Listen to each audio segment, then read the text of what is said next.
Are your hypermobile joints popping out of place no matter what you try to do? It can be really frustrating when your providers shrug their shoulders or they just dismiss you altogether. But you're not alone with this. The overwhelming majority of people with Ehlers-Danlos Syndrome and Hypermobile Spectrum Disorder experience this. And the good news is there's a solution. It's simple, but it's not easy.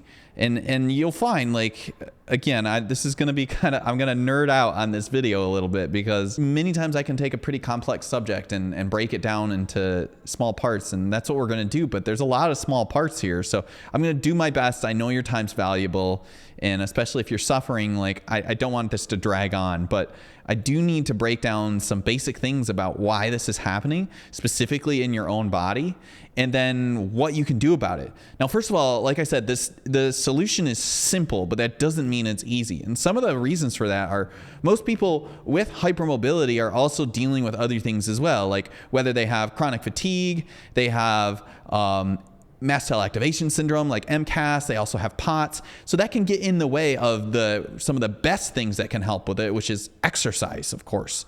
And so I want to break down first, like, the definitions of why this is happening and the severity of it too.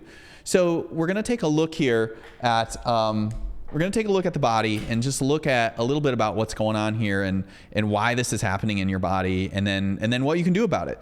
So first of all, let's start with some definitions, right? Like, so when a joint slightly moves out of place, let's just take the shoulder, for example, to start here.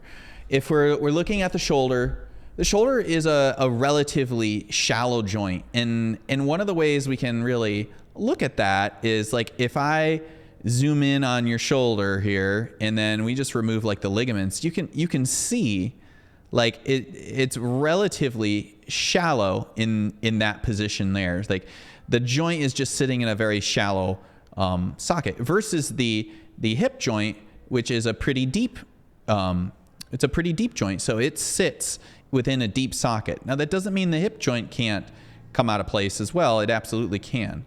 But first, like, some definitions. There are two types of definitions we're talking about when a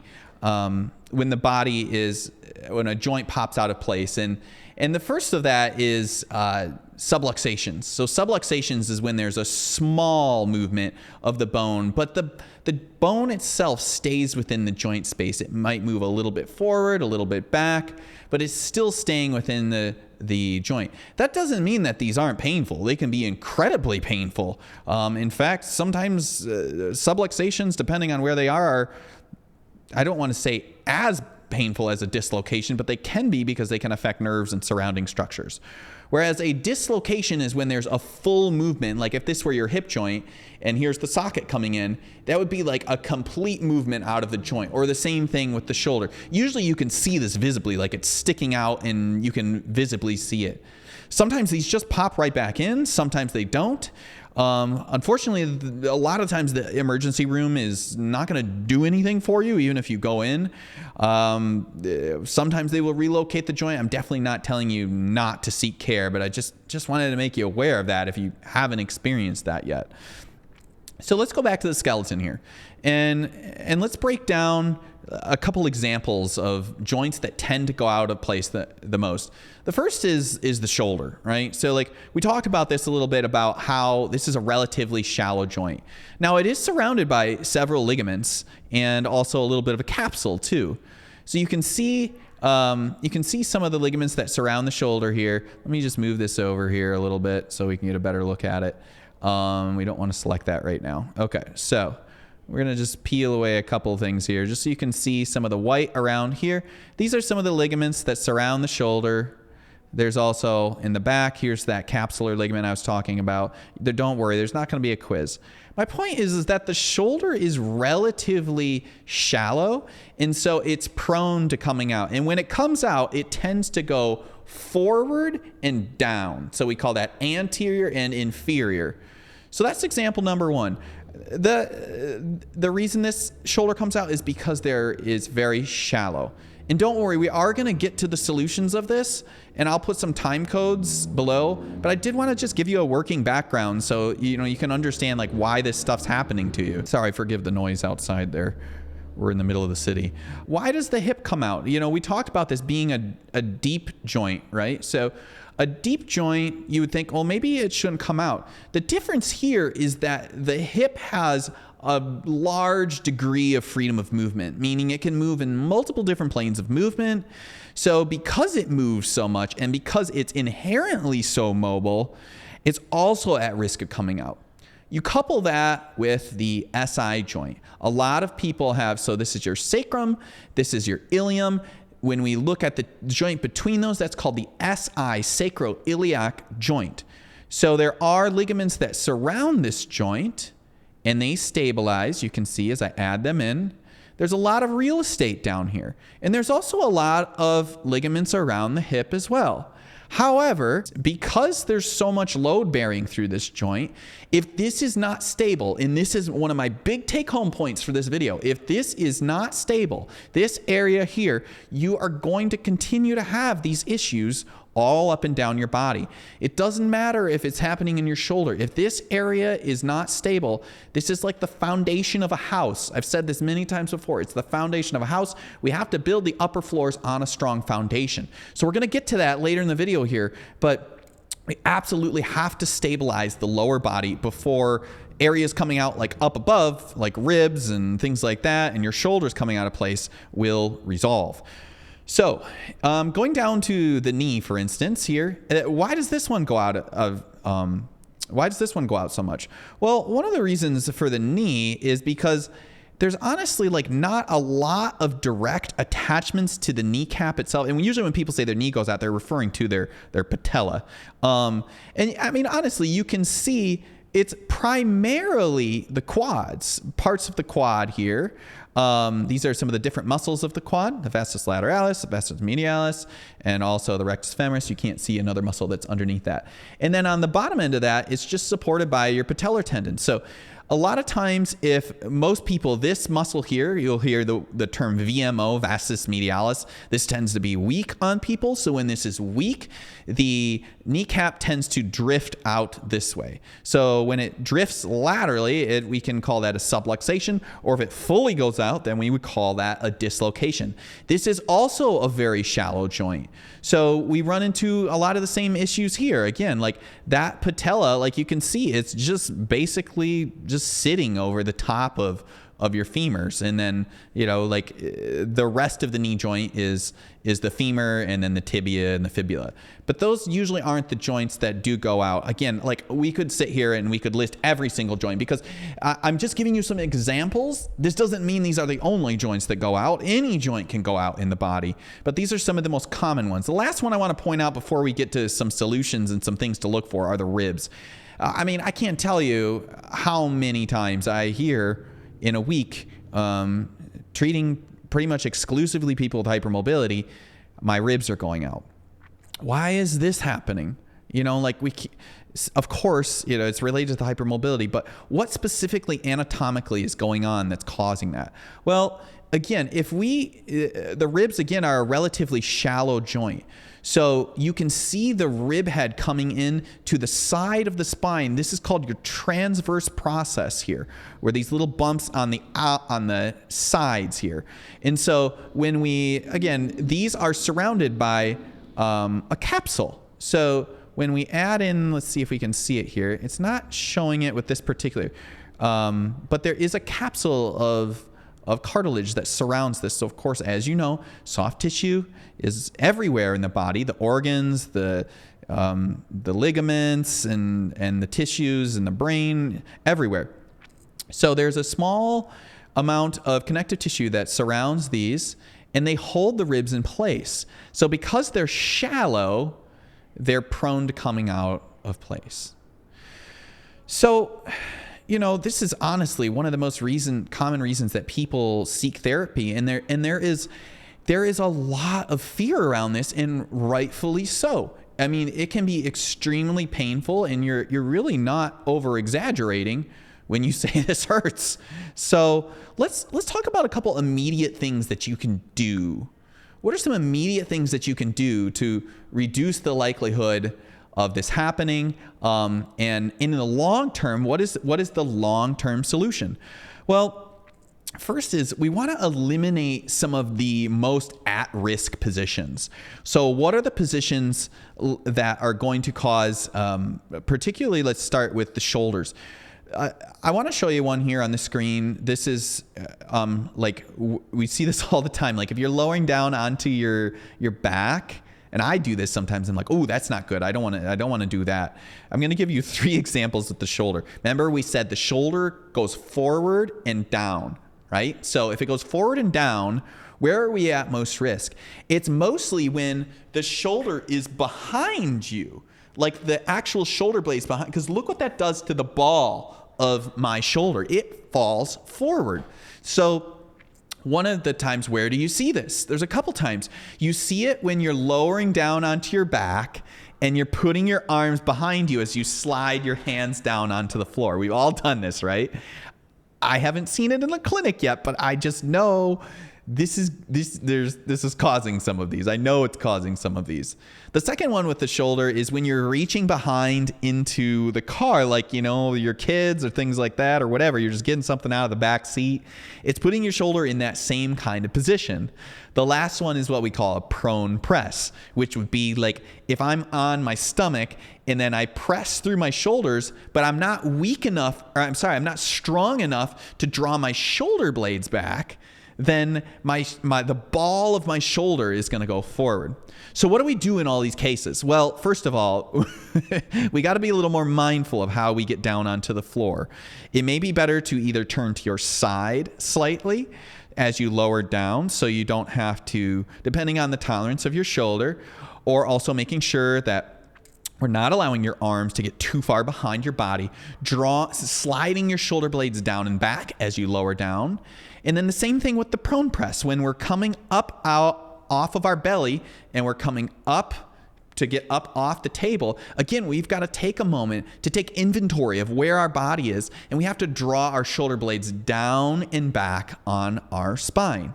So those are some of the most, I could be here all day talking about this, different ways that it happens, but that's why we do physical therapy. So we figure out like what are some of the most common triggers for you or the biggest risks. The knee is tricky. A lot of times it's where like you step down on an unexpected surface, or there's uneven surface, or the worst is if you're pivoting on a planted leg. We don't want to do that. Like, I know you might be able to do cool party tricks, but it doesn't mean just because we can doesn't mean we should. So we don't want to pivot on a planted leg, because that puts all kinds of stress on the ligaments and also your meniscus and your ACL, your PCL, some of the ligaments inside the knee. No bueno at all. So, those are just some examples. Like, we could go on and on, but let's talk about some solutions now. What can you do?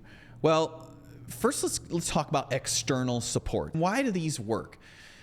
They work for different reasons. One is they give some feedback to your nervous system. So external supports give feedback to your nervous system, which helps your body to coordinate muscles better, which your ligaments and your tendons would normally do, but because they're overstretched or there's laxity, meaning they move too much, they sometimes don't do as good of a job as they should.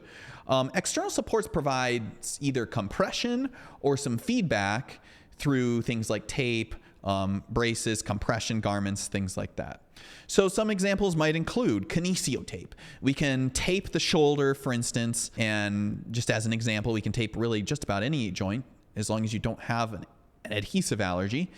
And that will provide some feedback to the nervous system. There is some evidence that this can reduce the chance of subluxations. It's more on the anecdotal side, although there have been some studies on this as well. Compression stockings, there's actually a 2024 study that looked at hypermobile folks, those with hypermobile spectrum disorder and Ehlers-Danlos Syndrome.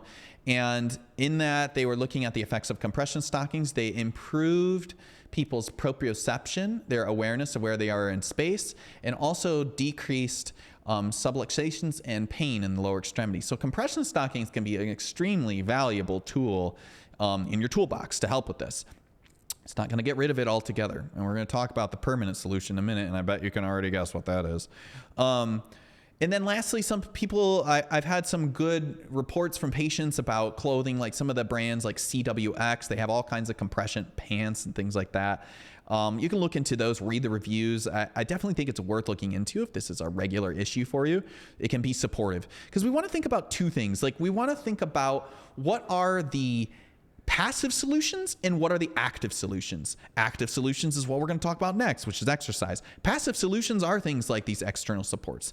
The last thing that I want to make sure that we don't glaze over and is important are orthotics. Orthotics, really everything starts in the foot. So if we are having issues up the body, we want to make sure that we're not neglecting the foot. If you have arches or ankles that are caving in, you really want to consider talking to a therapist or a provider about, should I get some orthotics?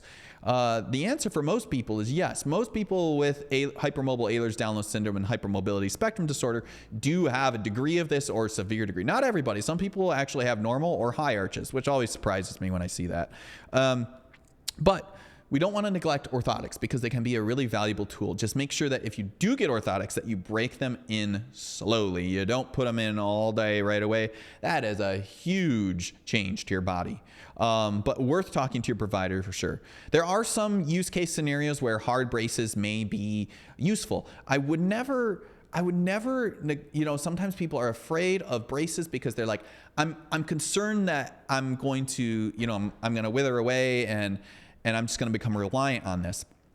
The evidence doesn't say that. As long as you're exercising at the same time, this is not usually something that is going to hurt you. It's only going to harm you. We really just want to build your toolbox. So with that being said, those are just some examples of some external supports. Lastly, here's the one that you knew was coming. You knew it was coming. Come on, you knew it was coming.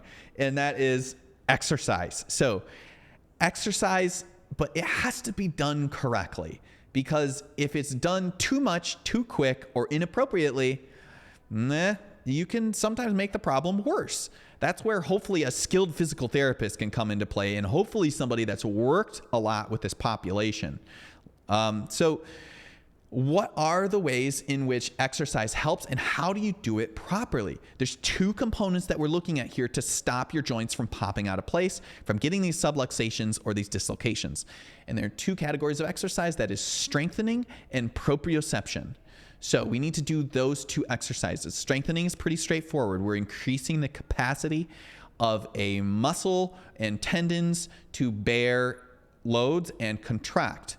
The second is proprioception, and that is teaching your body and your joints the awareness of where they are in space. So the relation of your joints to where they are in space. People with hypermobility have a deficit in this area, and it has to be worked on. Honestly, we all have to work on it as we age, but particularly if you're hypermobile. So I always recommend that people, I don't care if you're in your 20s, your 50s, you're athletic or not. It's really important with these conditions to start almost everyone with lying down exercises. Why? Because when you're lying down, there's less things to keep track of. So if you're doing an exercise, like let's just say heel slides, and you're learning how to track your hip, your knee, your ankle, and your foot all in a straight line, you got a lot of feedback from either the floor or a table. Or let's say you're doing like a prone leg raise, right? Like your therapist assigns a prone leg raise. You can feel the movement of your pelvis, or marches, like marches on your back. Again, you can feel the movement of your pelvis or your legs. So when we're doing this, the floor or the surface that you're on, as long as it's not really soft, should give you a lot of feedback. And that's really helpful because your body really needs that right now. The more weight bearing you are, the more complexity there is in movement. So we don't want complexity in the early stages. You can get there eventually, but you don't want complexity in the early stages because that's usually how you set yourself up for injury. So the progression at the 30,000 foot view goes like this. You want to start with lying down exercises, usually on your back or on your stomach if tolerated, progressing to sitting exercises and more challenging positions, assuming that, like POTS isn't a severe issue. You might have to work up reclining all the way up, eventually to upright, and then onto fully weight-bearing positions, and then eventually onto uneven surfaces. I've said this before, and let's go back one more time before we end this video to the, oops, we don't want to do that. I'm moving things around here. We want to look one more time at the body and think about this holistically. So when we look at some of the deep musculature, we can see how many muscles, let me layer in a few more, how many muscles come into the pelvis. I mean, my goodness, right? There is a lot of real estate here. So look at all that.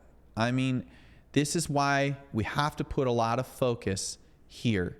There has to be a lot of focus here because this is the foundation for everything above. So treating this is a marathon. It's not a race. If you start, you're having shoulder issues and you start up here and you start, let's just say you immediately go into like rotator cuff strengthening exercises, right? Like the good old, like turning your arm out, which is a great exercise, by the way. I give that to people, but not in the early phases. Certainly not. We have to work down here first, and then we have to work up the spine, and then eventually up into the head and neck and out into the shoulders, and the hands and everything else, and eventually into the feet. So that that's the general approach of how I would work with a therapist, and hopefully that's the approach that they're taking. That's it. If they're not, I would encourage you to talk to them about that. The Muldowney protocol does a really great job at that. It helps to progress through that. It's definitely something to look into if you haven't. I know people are kind of like, on the fence about it, but if someone's really knowledgeable about the protocol, there are ways to modify it and make it specific to each person. So I hope that helps. I know I went on for a while, but again, I don't know. We're at like 22 minutes here. So a pretty long video. I get it. But, man, it's like everybody even if you've been dealing with this for a long time, like you can get better. Like I have faith in you. You can get better. You just have to do it slowly and methodically. And I highly encourage you to find a therapist that is knowledgeable in your local area about this. You can go on to the Ehlers-Danlos Society website, look on their providers directory, and make sure that you're getting someone that's knowledgeable so you don't get hurt, you don't get burnt out, you don't get further setback. We really, like there are therapists out there that really care about this population, and we want to see you better. So this is the kind of content we do. Like, hey, if you made it this far, I hope that this has provided you some value. And if you just do us one big solid and give a like to this video, share it to one person, it really helps out the channel. Like we're really trying to help more people with hypermobility because we know that people are seeking answers and it's just not out there yet. So we would just be so grateful if you'd take a moment to give this video a like, leave a comment, ask questions. In return, I'll happily answer as many comments as I can. If you want to leave a comment on this video, I do try to be as active as I can on this because I do really value that you guys get better. So if you like this kind of content, be sure to subscribe. We do all kinds of things to help people with hypermobility, everything from the mechanical to also things like MCAS and POTS and everything in between. So we hope this has been beneficial for you, and we look forward to seeing you next time.